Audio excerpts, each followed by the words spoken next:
Hello everyone, my self सी ए काजल डरोलिया। उम्मीद करते हैं सब बहुत बहुत अच्छे होंगे। हमारा आज का जो डिस्कशन है वो है basically on Odisha common PG entrance test. ये जो एंट्रेंस अभी आपका फर्स्ट टाइम कंडक्ट हुआ था, हम लोग आज उस पर डिस्कशन करेंगे, जहाँ बेसिकली हम लोग एमकॉम की बात कर रहे हैं। एंड इसमें अगर हम लोग मार्क्स की बात करें तो 70 मार्क्स का तो आपका ये पेपर था और 30 मार्क्स आपको मिलेंगे आपके 10 + 12 + बीकॉम के रिजल्ट के बेसिस पे। तो चलो हम लोग अपना डिस्कशन स्टार्ट करते हैं। हमारा पहला क्वेश्चन है, as per which concept business is distinct from its owner. तो अगर हम बिजनेस को और उसके ओनर को एक अलग अलग सेपरेट एंटिटी की तरह ट्रीट करें तो ये बताया जाता है in business entity concept. Business entity concept का कॉन्सेप्ट ही यही था कि जो बिजनेस है और ओनर है उसको आप अलग अलग पर्सन की तरह ट्रीट करो, so that at the end of the year आपको आपके बिजनेस से कितना प्रॉफिट या लॉस हुआ आप उसका कैलकुलेशन कर सको। तो इसका करेक्ट आंसर है B, business entity concept. Next, IFRS stands for. तो बेसिकली IFRS AS या कह लो कि इंड AS के साथ है। अकाउंटिंग स्टैंडर्ड्स जो इंडिया के हैं वो यहाँ बताए गए हैं और जो इंटरनेशनल है वो बताए गए हैं इन IFRS। इसका फुल फॉर्म है international financial reporting standard, that is A। Next, the expenses the benefit of which is consumed within 1 year is known as. एक ऐसा खर्चा जिसका बेनिफिट सिर्फ आपको 1 साल के अंदर अंदर मिले, इसको हम कहते हैं रेवेन्यू आइटम।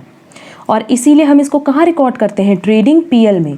अगर उसका बेनिफिट हमें 1 साल से ज़्यादा को मिलना होता तो हम उसको बैलेंस शीट में रिकॉर्ड करते। तो उसका करेक्ट आंसर होगा A, revenue expenditure. Next, a void contract is. अब देखो यहाँ पे वॉइड एग्रीमेंट नहीं है, वॉइड कॉन्ट्रैक्ट है। वॉइड कॉन्ट्रैक्ट मतलब जब वो बना था, क्योंकि कॉन्ट्रैक्ट है ना, तो जिस टाइम पे वो फॉर्म हुआ था उस टाइम पे तो वो वैलिड रहा होगा, बट बाद में सिचुएशन ऐसी हुई कि उसको वॉइड एग्रीमेंट मान लिया गया, that is not enforceable by law. Void agreement मतलब सिंपली जैसे कि एग्जांपल ले लो कि इफ इन केस मान लो A एंड B है, A और B ने आपस में एक दूसरे को प्रॉमिस किया है वो एक दूसरे से शादी करेंगे, मैरी करेंगे, बट बाद में A पागल हो जाता है, दैट इज मैड हो जाता है। तो क्या उस केस में B और A के बीच में ये जो प्रॉमिस हुआ था वो बाउंड होंगे उसको परफॉर्म करने के लिए? नहीं। जिस टाइम पे कॉन्ट्रैक्ट बना था उस टाइम पे तो ये वैलिड था, बट बाद में किसी सिचुएशन की वजह से ये कॉन्ट्रैक्ट क्या हो गया, वॉइड। एंड वॉइड होने की वजह से नॉट इन्फोर्सेबल बाय लॉ होगा, दैट इज उसमें लॉ या कोर्ट भी कुछ नहीं कर सकती। तो ऑप्शन देखो दिया है not enforceable at all, that is A।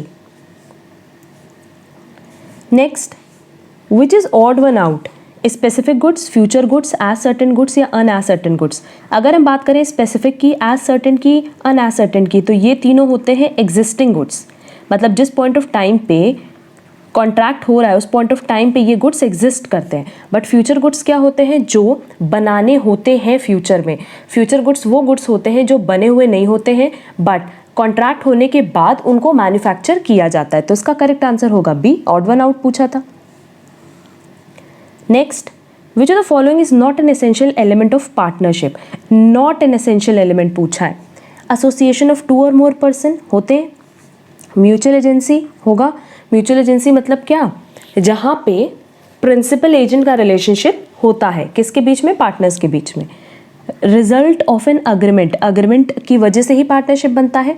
Separate legal entity, separate legal entity नहीं होती, रीजन बिंग की पार्टनरशिप का रजिस्ट्रेशन मैंडेटरी नहीं होता। किस तरीके का रजिस्ट्रेशन होता है, वॉलंटरी। आप चाहो तो कराओ, चाहो तो मत कराओ। तो जब रजिस्ट्रेशन ही नहीं है तो उस केस में वो सेपरेट लीगल एंटिटी भी नहीं माना जाता।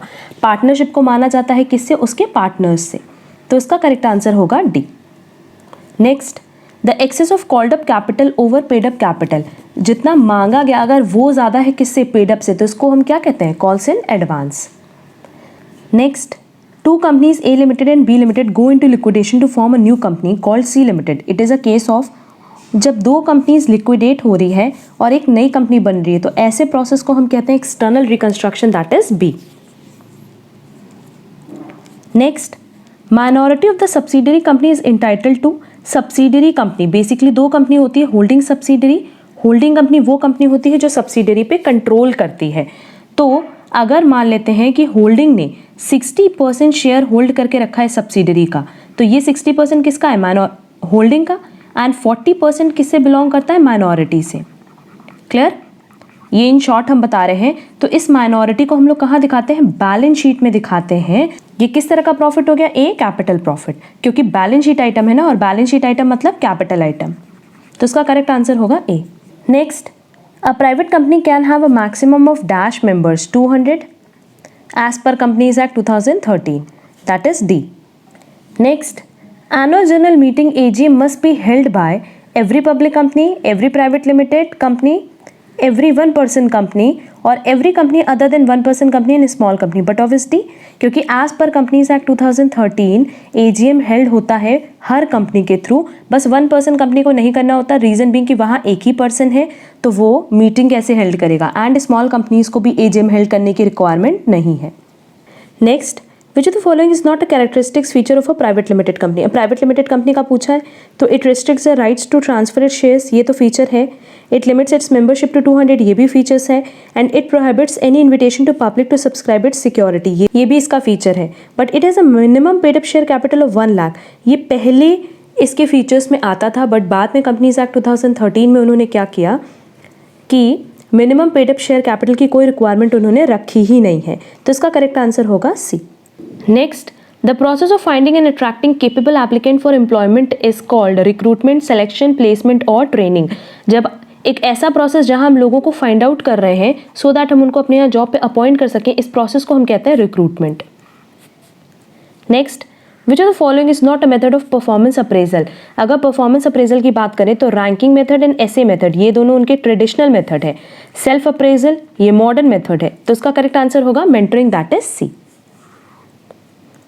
Next, learning by doing itself is known as on the job training, off the job training, apprenticeship या vestibule training. Vestibule training that is D, क्योंकि बेसिकली वेस्टिबल ट्रेनिंग मतलब क्या होता है कि आप खुद काम करके खुद सीखते हो, तो इसका करेक्ट आंसर होगा D. Next, interest receive by an individual on bank deposit is chargeable under the head. अगर बैंक डिपॉजिट पे आपको इंटरेस्ट मिल रहा है तो उसको हम कैसे दिखाते हैं? Income from other sources, that is D. और इस इंटरेस्ट का हमें डिडक्शन भी हम क्लेम कर सकते हैं 80TTA में अप टू 10,000। बट ये क्वेश्चन नहीं पूछा है, क्वेश्चन में सिर्फ इतना पूछा है कि जो इंटरेस्ट मिलता है बैंक से उसको हम कहाँ डालते हैं, किस तरह की इनकम होती है, वो income from other sources. Next, an individual और HUF having income from proprietary business और profession is required to file ITR 1, 2, 3, 4, 4। ये सब तो इजी क्वेश्चन है। Year in which income is taxable is known as, and year in which income is earned is known as। जिस year हम income earn करते हैं वो है प्रीवियस ईयर और उस पर टैक्स लगता है in assessment year, that is इसका करेक्ट आंसर होगा डी।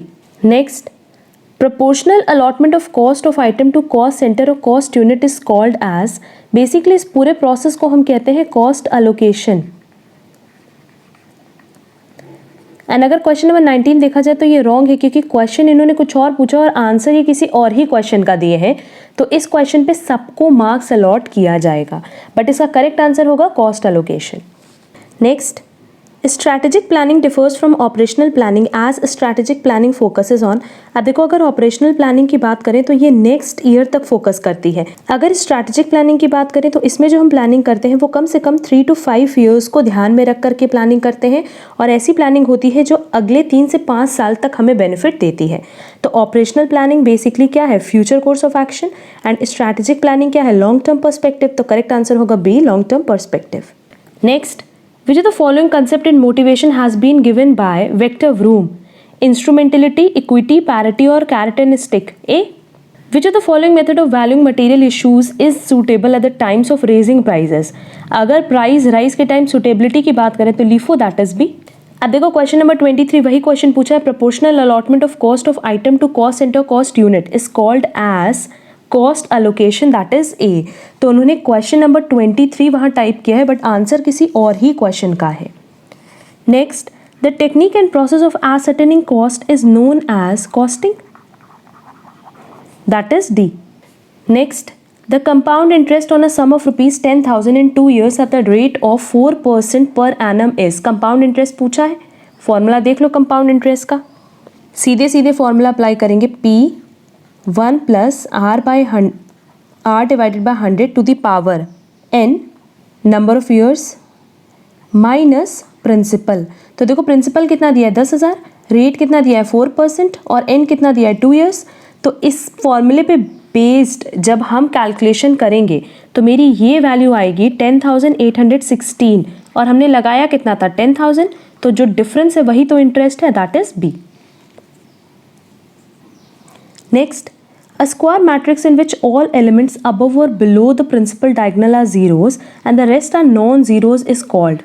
तो देखो ये मैट्रिक्स है, ये स्क्वायर मैट्रिक्स की बात कर रहा है कि अगर इसको और इसको छोड़ दें तो यहाँ पे भी ज़ीरो है, यहाँ पे भी ज़ीरो है, मतलब अबव, इस लाइन के अबव भी ज़ीरो है, बिलो भी ज़ीरो है और बाकी ये नॉन ज़ीरोज़ है। तो ऐसे मैट्रिक्स को हम क्या कहते हैं? Triangular matrix, that is D. Next, an annuity which is payable forever is called forever, annuity perpetual, annuity certain, contingent, none of the above। certain हो नहीं सकता क्योंकि हमेशा की बात कर रहा है, contingent हो नहीं सकता, आंसर होगा A, annuity perpetual। Next, how many types of alignment are available in MS Word। Alignment की बात करें तो एक होता है left, right, centre and justified. ये 4 अलाइनमेंट इनके लिए पॉसिबल है, that is C. Next, the default font size of MS Excel is 11। The shortcut key for slide show in MS PowerPoint is F5, that is D. Next, fixing high price to earn high profit at the early stage of a product is regarded as.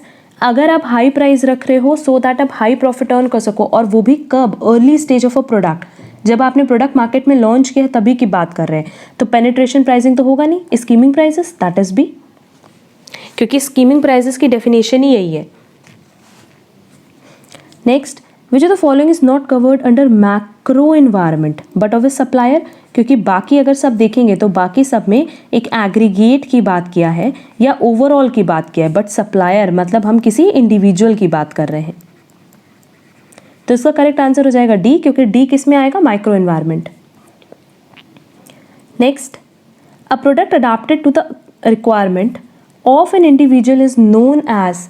एक product जो adapt किया गया है to the requirement of an individual, individual के instruction पे या individual के requirement पे जब आप प्रोडक्ट बना रहे हो तो डिफरेंशिएटेड प्रोडक्ट नहीं होगा, कस्टमाइज्ड प्रोडक्ट, ब्रांडेड प्रोडक्ट और ऑगमेंटेड प्रोडक्ट। तो बट ऑफ इसका आंसर होगा B, customised product. Reason being, customised product का मतलब ही होता है कि जब आप इंडिविजुअल के इंस्ट्रक्शन पे प्रोडक्ट बनाओ। तो इसका करेक्ट आंसर होगा B. Next, the ultimate objective of financial management is profit maximisation, sales maximisation, share holders wealth maximisation और कॉस्ट मैक्सिमाइजेशन। वैसे तो अगर देखा जाए तो फाइनेंशियल मैनेजमेंट में सभी कुछ आता है, प्रॉफिट मैक्सिमाइजेशन भी और शेयर होल्डर्स वेल्थ मैक्सिमाइजेशन भी, बट अल्टीमेट ऑब्जेक्टिव की बात करें तो ए, प्रॉफिट मैक्सिमाइजेशन होगा। Next, the process of determining the present value of future cash flow. Present value को डिटरमाइन करना ऑफ फ्यूचर कैश फ्लो, मतलब जो फ्यूचर में हमें कैश फ्लो मिलने वाला है उसकी प्रेजेंट वैल्यू की बात करें तो बेसिकली इस मेथड को हम कहते हैं नेट प्रेजेंट वैल्यू और इस प्रोसेस को हम कहते हैं discounting, that is C. Next, the determinants of working capital includes business cycle, market condition, dividend policy or all of these? All of these. Next, which section of Companies Act 2013 provides for CSR, that is corporate social responsibility? Section 135, that is D. Next, the provision for constitution of National Financial Reporting Authority is provided by Chartered Accountants Act, Companies Act, SEBI or Banking Regulation Act? Companies Act 2013, section 132 of companies act 2013 में एक provision दिया गया है for constitution of national financial reporting authority, that is NFRA। Next, the kind of audit conducted between 2 annual audits is called. 2 annual audit के बीच में जो audit conduct की जाती है उसको हम कहते हैं interim audit. The GSTN has dash digits 15, ये हम पहले भी डिस्कस कर चुके हैं। In case of perfectly in elastic demand the shape of the demand curve is perfectly in elastic पूछा है, दैट इज 0। तो ये क्या हो जाएगा? पैरेलल टू y एक्सिस, या हम कह सकते हैं vertical straight line, that is A। Horizontal कब होता है? जब ED is equal to infinite होता है, एंड रेक्टेंगुलर कब होता है? जब ED इज इक्वल टू 1 होता है। Next, The rate at which factors can be substituted at the margin without altering the level of output is called isoquants, equal product curve, marginal rate of technical substitution, or none of the above. C, marginal rate of substitution. Question में हमसे ये पूछा था कि हमें factors को alter करना है बट लेवल ऑफ आउटपुट को ऑल्टर नहीं करना है, तो लेवल ऑफ आउटपुट तो हमारा फिक्स रहेगा, हमारा जो लेवल ऑफ आउटपुट है वो फिक्स रहेगा, और सिर्फ हम क्या करेंगे कि जो हमारे इनपुट है that is factors of production, हम उनको सब्सटीट्यूट करेंगे। तो इस प्रोसेस को हम क्या कहते हैं? Marginal rate of technical substitution, that is C. Next, when inputs in given proportion and the output increases in the same proportion it is called constant return to scale, क्योंकि उसमें क्या है कि इनपुट आउटपुट में क्या है कि input अगर 120% से इंक्रीज हो रहा है तो आउटपुट भी 120% से इंक्रीज होगा। इंक्रीजिंग में क्या होता है कि अगर आपने इसको 120% से बढ़ाया तो ये 140% तक बढ़ता है, और डिक्रीजिंग में अगर इसको 120% से बढ़ाया तो ये 100% ही इंक्रीज होगा। तो इसका करेक्ट आंसर होगा B. Next, product differentiation is a distinguishing feature of which form of market. Product differentiation की बात करें, monopolistic competition. Next, which of these is a characteristics feature of monopoly. Single seller तो होता है, price maker भी होता है, barriers on entry and exit of firms भी होता है, तो आंसर होगा D, all of the above. And indifference curve is straight line sloping downward, नहीं, ऐसा तो डिमांड कर्व बनता है। पैरेलल टू एक्स एक्सिस, ये भी डिमांड कर्व है। कॉन्वेक्स टू द ओरिजिन, इसी तरीके से बनता है इंडिफरेंस कर्व, तो आंसर हो जाएगा C, convex to the origin. Next, in oligopoly market a kinked demand curve explains price rigidity, क्योंकि ये जो इस तरीके से हमारा किंग डिमांड कर्व बनता है ये प्रेजेंट करता है कि अगर आपने प्राइस इससे ज़्यादा रखी तो आपके कस्टमर्स दूसरे प्रोडक्ट पे शिफ्ट हो जाएंगे, और कम रखी तो बाकी कॉम्पिटिटर्स या बाकी सेलर्स भी अपने प्राइस डिक्रीज कर देंगे। तो इसका करेक्ट आंसर है C, price rigidity. Next, which of the following is not a characteristics feature of perfect competition.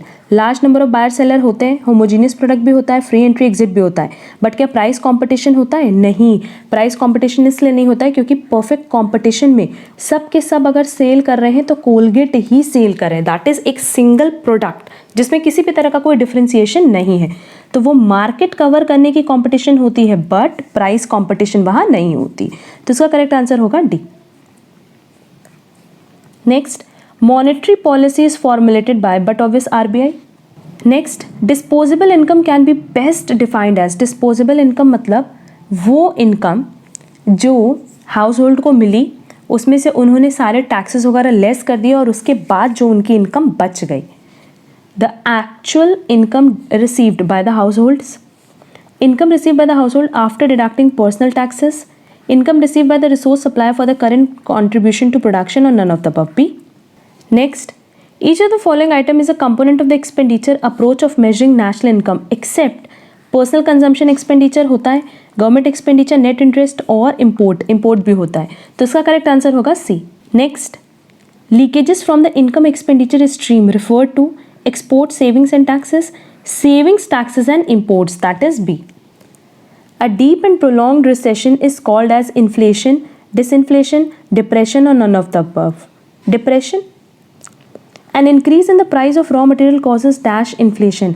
अगर prices of raw material की increase होने से inflation cause हो रहा है तो उसको हम कहते हैं demand pull inflation. That is D.